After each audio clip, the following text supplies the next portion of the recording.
अगर आप लोग टेरेस गार्डनिंग करना चाहते हो तो मेरा ये वीडियो लास्ट तक ज़रूर देखना। मैं आपको इसमें पूरा डिटेल्स बताऊंगी कि टेरेस गार्डनिंग करके आप अपने पैसे बचा सकते हो या आपके पैसे डबल लगेंगे जो आप मंथली सब्जी खरीदने में लगाते थे। नॉर्मली आमतौर पे सबको ये लगता है कि घर पे वो सब्जियां उगाएंगे तो उनकी अब पैसा बचेगा, लेकिन ये हकीकत में सच नहीं होता है। तो इस वीडियो को आप लोग लास्ट तक ज़रूर देखना। मैं इसमें आपको पूरा डिटेल्स बताऊंगी कि कितना कितना कॉस्ट पड़ता है टेरेस गार्डनिंग करने में, और जो आप नॉर्मली जो सब्जियां आप खरीदते हो उसमें मंथली आपका कितना खर्च पड़ता है। तो चलिए वीडियो को स्टार्ट करते हैं। देखिए, अगर आप लोग शहरी क्षेत्रों में रहते हो तो फिर आपको सब कुछ खरीदना पड़ता है, मिट्टी, गोबर, खाद से लेके हर चीज़। अगर आप थोड़े से ग्रामीण एरिया में या थोड़े कस्बे जैसे एरिया में रहते हो तो चलो आपको गोबर और मिट्टी एटलीस्ट खरीदना नहीं पड़ता है, लेकिन अगर आप पूरी तरह से शहर में रहते हो तो आपको मिट्टी, गोबर सब कुछ खरीदना पड़ता है। तो उसके कारण होता क्या है, कॉस्ट हम लोग का बहुत ज़्यादा हो जाता है। जैसे मिट्टी भी 15 रुपये केजी इस टाइप के मार्केट में मिलते हैं। मुझे आइडिया नहीं है आप लोगों के शहर में कितना मिलता होगा, पर मैं जहाँ हैदराबाद में रहती थी वहाँ पे मिट्टी का भी एक अच्छा खासा प्राइस था, तो इसीलिए मैं वहाँ पे कभी स्टार्ट की नहीं। मैं ये जो दिखा रही हूँ टेरेस गार्डनिंग, ये मेरे घर का ही है, क्योंकि मेरे घर के आसपास में थोड़ी बहुत मिट्टी है तो मिट्टी मुझे ख़रीदना नहीं पड़ा, तो इसलिए मैंने स्टार्ट किया था। और दूसरी सबसे बड़ी बात, इसमें जो उगाते हैं हम लोग, इसमें अगर मान लो आपको बैगन उगाना है या फिर आपको टमाटर वगैरह ये सब उगाना है तो इसके लिए आपको एटलीस्ट आपको 12 से लेके 15 इंच की आपको ग्रो बैग चाहिए। ये आपका कंपलसरी है, इसके नीचे नहीं चलेगा। अगर आपको ब्रिंजल उगाना है तो आपको 15 इंच चाहिए, और ये जो आपका ग्रो बैग होता है ये कॉस्टली पड़ता है। अगर आप कम दाम वाला लोगे तो आपका ये 6 महीने में सनलाइट में पूरी तरह से ख़राब हो जाएगा। 1 साल से ज़्यादा चलाने के लिए फिर आपको थोड़ा कॉस्टली लेना पड़ता है, 250 GSM का। और अगर आप बड़े साइज़ का ग्रो बैग लेते हो तो एक एक ग्रो बैग आपका 200 रुपया, 150 रुपया ऐसे करके आता है। एक तो ये ग्रो बैग 150 रुपये का पड़ता है, उसमें अगर आप मिट्टी डालोगे, कोकोपीट डालोगे, ऊपर से खाद वगैरह डालोगे तो वो पूरा अगर 150-300 रुपये पड़ जाता है अभी सिर्फ एक ग्रो बैग को भरने में। और उसमें प्लांट कितना लगाओगे आप, एक, हार्डली उसमें 2 लगा सकते हो, उससे ज़्यादा नहीं। तो उसमें आपका कितना प्रोडक्शन होगा, ज़्यादा से ज़्यादा अगर मान लो आप 2 बैगन लगाए तो आपका उस ग्रो बैग में जो 2 बैगन लगा है उसमें कितना किलो निकलेगा, मुश्किल से 2-3 किलो ही निकल सकता है। साल भर भी अगर बैगन उगेगा तो भी 2 किलो से ज़्यादा नहीं उग सकता है। लेकिन आपका खर्चा कितना आ रहा है, 300 रुपये। 300 रुपये में आप कितने किलो बैगन खरीद सकते हो, 10 किलो बैगन खरीद सकते हो। तो जितने भी लोग टेरेस गार्डनिंग करते हैं वो ये सोच के नहीं करते हैं कि हमें पैसे बचाने हैं, वो ये सोच के करते हैं कि हमें ऑर्गेनिक खाना है। मैक्सिमम जितने भी लोग टेरेस गार्डनिंग करते हैं सब ऑर्गेनिक सोच के करते हैं, कोई ये सोच के नहीं करता है कि हमें पैसे बचाना है। एक्चुअल में इसमें पैसे नहीं बचते हैं, उल्टा आपका डबल पैसा लगता है। ऊपर से अगर आप ऑर्गेनिक बीज लेते हो तो अच्छा है, उसमें आप फिर आपको कोई अलग से दवाई वगैरह नहीं डालना पड़ता है। लेकिन अगर आप नॉर्मल मार्केट से बीज लाते हो तो उसमें आपको कीटनाशक यूज़ करना पड़ता है, तो फिर वो कहीं से भी ऑर्गेनिक रह नहीं जाता है। तो ये एक सबसे बड़ा मुश्किल आता है। जैसे ऑर्गेनिक खेती में सबसे बड़ी प्रॉब्लम यही है, कीटों का। अगर आप मार्केट के बीज इस्तेमाल करते हो तो उसमें कीट लगेंगे, 100% इसकी गारंटी है। कीट से बचाने के लिए फिर आपको दवाई उसमें डालना पड़ेगा, तो फिर वो ऑर्गेनिक रह नहीं जाता है। ऑर्गेनिक मतलब क्या, जिसमें सिर्फ आप नॉर्मली खाद वगैरह या फिर घर के कंपोस्ट, गोबर ये सब यूज़ किए हो ना। अगर आप केमिकली अगर डालना है तो फिर वो मार्केट से ही खरीद लो, फिर उसके लिए छत पे उगा के इतना मेहनत करने का ज़रूरत क्या है। तो ये इसका सबसे जो बेसिक पॉइंट है ये आपको समझने की ज़रूरत है।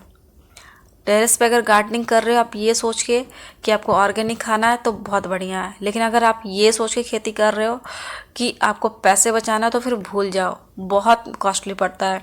जैसे कि आपको कोकोपीट इसमें डालना पड़ता है टेरेस गार्डनिंग में। टेरेस गार्डनिंग में कोकोपीट क्यों डालना पड़ता है, क्योंकि आप 24 घंटा तो क्या वो पानी नहीं डाल सकते हो, और छत पे आपका सुबह से लेकर शाम तक कंटिन्यू धूप आता है, तो आपको 2 टाइम पानी डालना ज़रूरी होता है, वरना फिर मिट्टी सूख जाती है। तो इसलिए हम लोग अगर छत पे अगर बैग बनाते हैं तो उसमें कोकोपीट ज़रूर यूज़ करते हैं। बिना कोकोपीट यूज़ किए नहीं इसको छोड़ते, नहीं तो फिर आप 3 टाइम फिर पानी पानी डालो, तो उतना समय तो किसी के पास होता नहीं है। ठंड के दिनों में चलो एक बार पानी डाले तो चल गया, लेकिन गर्मी के दिन में तो कंपलसरी आपको 2 बार पानी डालना ही पड़ेगा, वरना आपका सारा मेहनत गुड़ गोबर हो जाएगा। तो ये याद रखना बहुत ज़रूरी होता है। इसलिए टेरेस गार्डनिंग ऑर्गेनिक खाने के लिए बहुत अच्छा है कि आप अपने छत पे गए, सामान तोड़ लिए, घर पे आके पका लिए। लेकिन अगर आप ये सोच रहे हो कि आप पैसे बचा लोगे तो फिर भूल जाओ, कोई पैसे नहीं बचेंगे, उल्टा खर्च ज़्यादा होता है। टेरेस गार्डनिंग के साथ और एक दूसरा बड़ा प्रॉब्लम ये आता है, अगर आपके घर में 2-3 लोग हैं या फिर 4 लोग हैं तो भी ठीक है, क्योंकि गए और सब्जी तोड़े और लेके आ गए। लेकिन अगर 4 से ज़्यादा लोग हैं, 6 लोग हैं, 7 लोग हैं, तो फिर मुश्किल है, क्योंकि उतनी सब्जियां नहीं हो पाती हैं। अगर आप ऑर्गेनिक तरीके से अगर सब्जियों को उगाते हो तो मैं सच बता रही हूँ, ये चीज़ आपको कोई नहीं बताएगा। जितने भी आप यूट्यूब पे वीडियो देखते हो, आप देखते हो कि वो हार्वेस्ट करने गए और टोकरी भर भर के सब्जियां लाए, बट आप ये सोचो ना कि 4 बैगन और 2 भिंडी और 4 साग, 4 पत्तियां साग, इसमें किसका क्या होगा। किसी को अगर मान भिंडी फ्राई खानी है तो 2 भिंडी से उसको थोड़ी की फ्राई होता है, वो तो कम से कम उसमें आधा किलो उसमें भिंडी लगता है। इतना एटलीस्ट क्वांटिटी चाहिए, जिसमें 5-6 लोग होते हैं जिनके घर पे। टेरेस गार्डनिंग उनके लिए सबसे बढ़िया है जिनके घर में 2-3 जन है, तो 2-3 जन के हिसाब से बहुत अच्छा खासा हो जाता है। उतना हो जाता है कि आप आराम से गए, तोड़े और घर पे ला के पका लिए। लेकिन ज़्यादा लोगों के लिए टेरेस गार्डनिंग नहीं है, उसके लिए फिर आपको मार्केट से सब्जियां वगैरह लानी पड़ेंगी। अगर आपके घर के सामने में अगर जगह है तो आप वहाँ पे खेती करो, वो सबसे बेस्ट है। लेकिन अगर छत पे खेती कर रहे हो तो फिर आप कितने बैग भर भर के लगाओगे, आपका छत भी भारी हो जाएगा। तो ये सब चीज़ थोड़ा सोचना और देखना पड़ता है। और ऊपर से पानी लीकेज का एक प्रॉब्लम होता है। मैं ये नहीं बोलती कि आप टेरेस गार्डनिंग मत करो, मैं ये ज़रूर बोलूँगी आप टेरेस गार्डनिंग करो, क्योंकि इससे आपको ऑर्गेनिक खाने को मिलेगा, प्लस फ्रेश खाने को मिलेगा। मैंने भी फ्रेश वेजिटेबल के लिए ऑर्गेनिक खेती की है। लेकिन सबसे बड़ी बात यह है कि अगर आप ये सोच रहे हो कि आपको ज़्यादा क्वांटिटी में मिल जाएगा, जैसे कि यूट्यूब के वीडियो में आप देखते हो कि वो लोग बकेट भर भर के लाते हैं ज़्यादा क्वांटिटी में, तो ऐसा नहीं होता है। वो एक दिन वीडियो बनाते हैं सप्ते भर का जमा करके, ये रियलिटी है जो आपको कोई नहीं बताएगा।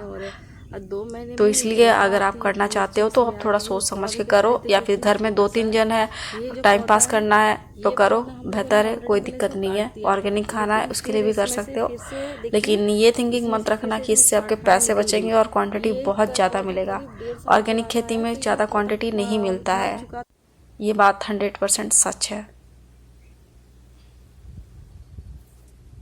छत पर आप साग, धनिया या फिर छोटे पौधे जितने भी होते हैं, जैसे कि टमाटर, इसकी जड़ ज़्यादा बड़ी नहीं होती है, तो आप इस तरीके से उगाओ, इसमें आपका फ़ायदा है, इसमें आपका ज़्यादा खर्चा नहीं पड़ता है। 6 इंच या फिर 9 इंच वाले जो ग्रो बैग होते हैं चौड़े वाले, या फिर घर पे जो गमले होते हैं प्लास्टिक के, उसमें आप मिट्टी भर के साग लगाओ, ये बहुत अच्छा होता है। इसमें आपका खर्चा भी नहीं होता और ऑर्गेनिक भी खाने को मिल जाता है। पूरे ठंड के दिन में या फिर गर्मी के दिन में आप आराम से धनिया साग उगा के खाओ, बहुत बढ़िया है। टेरेस गार्डनिंग का ये एक बहुत बड़ा अच्छा फ़ायदा है, इसमें आपके सच में पैसे बच जाएंगे। मार्केट की तुलना में इसमें पैसे आपके ज़्यादा बचेंगे। अगर आप छोटे पौधे उगाते हैं, लाइक टमाटर, पालक हो गया, या फिर उस कोई भी तरह का साग होगा, चौलाई वगैरह, धनिया, मिर्च में बहुत फ़ायदा है। मिर्च छोटे छोटे गमले में आप डाल लो, आपको पर डे का मिर्च आपको मिलते रहेगा। जैसे कि मेरा जो एक पौधा है मिर्च का, ये मैंने एक बार इसको पूरा काट दिया था क्योंकि बहुत बड़ा हो गया था। ये दोबारा ये मिर्च का पौधा हुआ और इसमें इतना ज़्यादा घना मिर्च लगा हुआ है। तो आप ऐसे मिर्च के पौधे लगाओ, इसमें आपका बहुत बेनिफिट है। ये बहुत बढ़िया है मिर्च के पौधे में। मिर्च लगा लो, टमाटर लगा लो, साग लगा लो, धनिया पत्ते लगा लो, इसमें बहुत फ़ायदा है। लेकिन अगर आप लौकी जैसे बेल वाले लगाते हो पौधे, तो इसमें दिक्कत है। इसमें दिक्कत सबसे बड़ा बात क्या है, इसकी जो जड़ें होती है ना, वो 1 से लेकर 2 मीटर तक जाती है। और इतना लंबा वाला ग्रो बैग आप मार्केट में खरीदने जाओगे, आपका इतना महंगा पड़ेगा, उसमें आप 10 बार लौकी खरीद के खा लोगे। मैं मजाक नहीं कर रही हूँ, सच बोल रही हूँ। क्योंकि उस ग्रो बैग को भरने के लिए भी आपको मटेरियल चाहिए, बीज चाहिए, उतना कुछ आप उसमें डालोगे तब जाके आपको ज़्यादा से ज़्यादा 4-5 लौकी मिलेगा। उस उतने में आप मार्केट से ले लोगे।